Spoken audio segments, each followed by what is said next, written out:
First chicken కడిగి ఇంకా మసాలాలన్నీ కలుపుకోవాలి ఫ్రెండ్స్. ఇదిగో పచ్చిమిర్చి మిక్సీ పట్టుకోవాలి.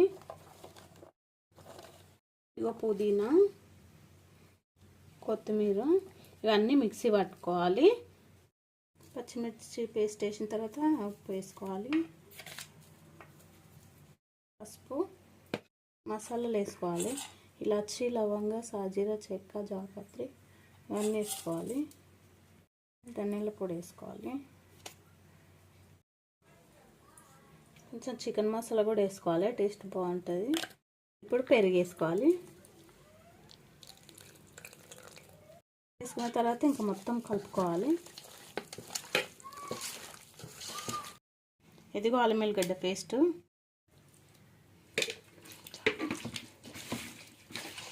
ఆయిల్ వేసుకొని బాగా కలుపుకోవాలి. ఇదిగో కలపడం అయిపోయింది. ఒక 1 అవర్ నానబెట్టుకుంటే మంచిగా అవుతుంది. ఆనియన్ ఫ్రై చేసుకోవడానికి ఇగో ఆయిల్ పోసుకొని ఆనియన్ ఫ్రై చేసుకోవాలి. ఆనియన్ వేసుకోవాలి. ఆనియన్ వేసుకొని కొంచెం నెయ్యి వేసుకోవాలి. తర్వాత కొంచెం కరివేపాకు, కొత్తిమీర, పుదీనా ఇంకా వేసుకొని కలుపుకోవాలి. ఆనియన్ అయితే ఫ్రై అయిపోయినాయి. ఇంకా చికెన్ కొన్ని ఆనియన్ వేసుకోవాలి. ఆనియన్ వేసుకోవాలి. ఇదిగో రైస్ పెట్టేసుకోవాలి. రైస్ పెట్టేసుకున్న తర్వాత మసాలాలు వేసుకోవాలి. పచ్చిమిర్చి, కరివేపాకు, పుదీనా, కొత్తిమీర, ధనియాల పొడి, కొంచెం ఆయిల్ వేసుకోవాలి. కొంచెం సాల్ట్ వేసుకోవాలి. వేసుకున్న తర్వాత అన్నీ కలుపుకోవాలి.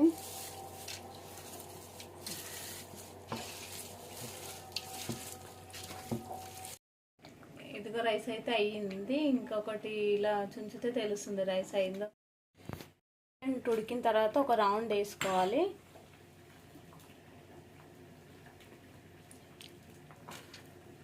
రైస్ వేసుకున్న తర్వాత ఆనియన్ వేసుకోవాలి.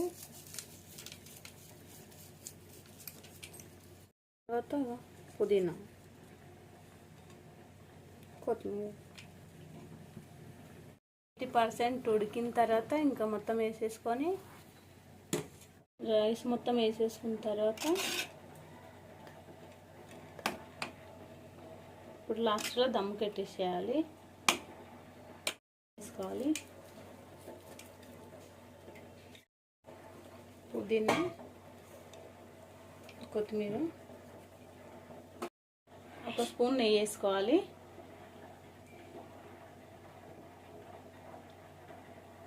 వేసేసుకోవాలి. లాస్ట్లో న్యూస్ పేపర్ పెట్టి ఇంకా దమ్ పెట్టుకోవాలి.